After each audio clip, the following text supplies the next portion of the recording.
Hello and welcome to another absolutely beautiful spring day here in equally beautiful Nova Scotia. And welcome to my channel, The Optimistic Gardener. My name is Steve Farley. Well, spring is definitely here now. The nights are still a bit chilly, we might have the odd frost, but the creeping phlox, as you can see, is in full colour now, full flow. And all my plants all around, all the different perennials are waking up. And it's a good time now to be moving a few plants. Now, I doubt very much a lot of you would have seen this video. It's one of the first videos I did, was how to take hardwood cuttings, and there's a link up there if you haven't seen it. And I took a load of dogwood cuttings, as you can see here, planted them, just plonked them straight into the earth last, I don't know, April I think it was. And for the last year they've stayed in this nursery bed, and this year they've come back nicely. So I thought it was about time that I planted them up. So I had some red dogwoods and some green ones here as well, like a yellowy green. So that's a good contrast. So I'm going to move them up into, or a few of them up into my orchard, as you can see. And there's a nice space I've got, as you can see there, and I'll be looking out at those dogwoods from my covered seat. And especially in the winter time, there'll be a great colour sort of clash between that and the white of the snow, etc. And that's what that's what most people grow their dogwoods for that beautiful red colour of the stems. Excuse my black fly hand disco movements. It's black fly season now and I haven't put my net hat on. Anyway, to business.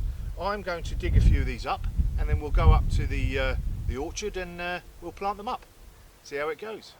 So I've given these a good watering about half an hour ago, and now I'm just going to dig up some of these edge ones. This one here looks a really good specimen. This one and this one. And we'll see how we get on. See what the root system's like.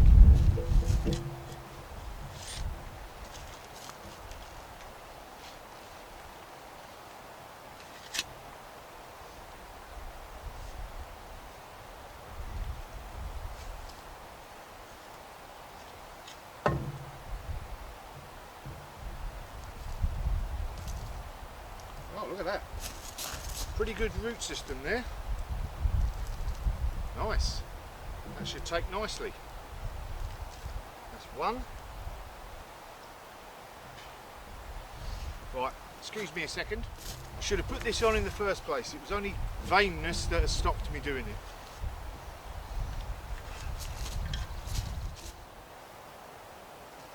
There we go.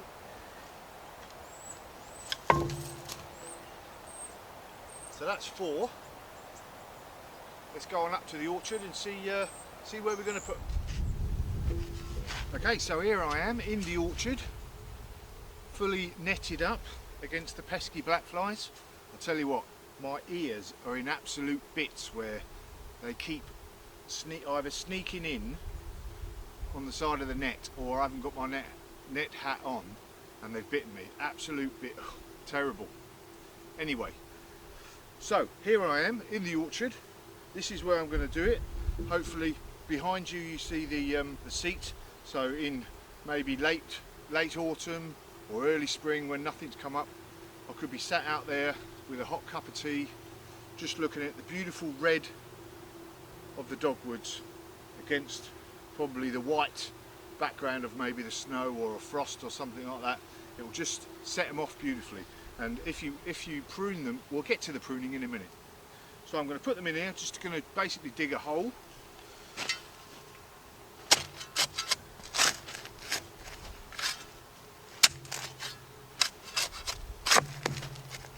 So I want to dig it deep enough to where they were originally.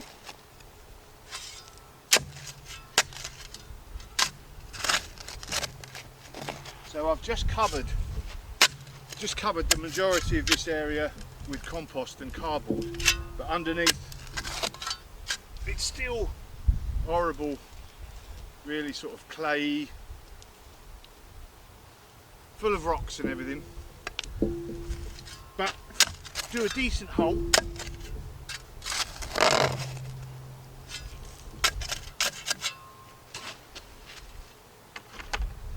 And give them a good mulch of a decent compost, they should be alright. Right, let's go for the big one first, I think.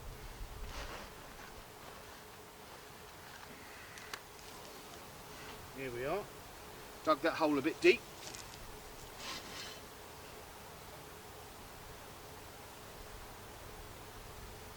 Yeah. So just about the same height as it was before.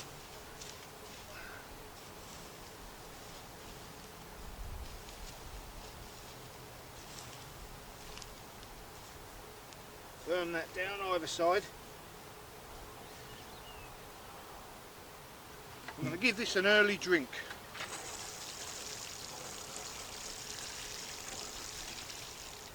There we are. And then give it a covering with the compost.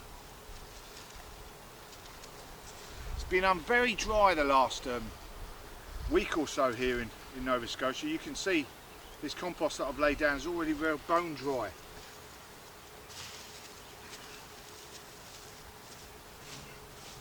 So sometimes actually your clay soil is actually good, because at least this is holding on to the moisture a little bit better than the free draining compost. Give that another drink.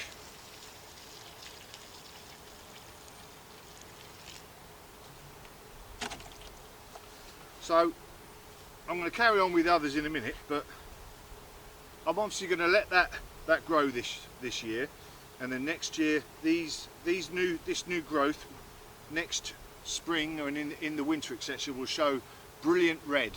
And then every year I'll cut a few of the stems back. I'll basically cut the plant back by about a third, and then the new growth will be that brilliant red, so that every single year we have nice brilliant red stems. If you don't do that and you let it, grow high, you'll still have a nice bush, but the redness loses its luster. So best to prune them back, because that's what we've really got them for, is for the red stems. Right, I'm going to carry on with the other ones, and I'll be right back. So there we go. 1, 2, 3, 4 planted, all watered in. Good drink now. That's what they want, and it's going to be dry over the next few days, week or so. So I'm going to make sure I give them a good water every single day. Let them bed themselves in. They don't look much now, but but it's not all about flowers, is it? The garden. Long after all the flowers are gone in the autumn, in the winter, these will be providing that extra, that bit of pizzazz with their brilliant redness and that interest all the way through the winter and into the spring, where there's not a lot else other than the rocks to have a look at. Anyway, I'm pleased with that. 1, 2, 3, 4, well, I've got about 10 plants, all for nothing. And these plants will probably be a good $15 in the shops. So definitely have a look at that first video, how to take hardwood cuttings. Can't turn down free plants. One thing I can turn down is these blackfly. There's literally hundreds of them around me. So my name's Steve Farley. Job's a good one.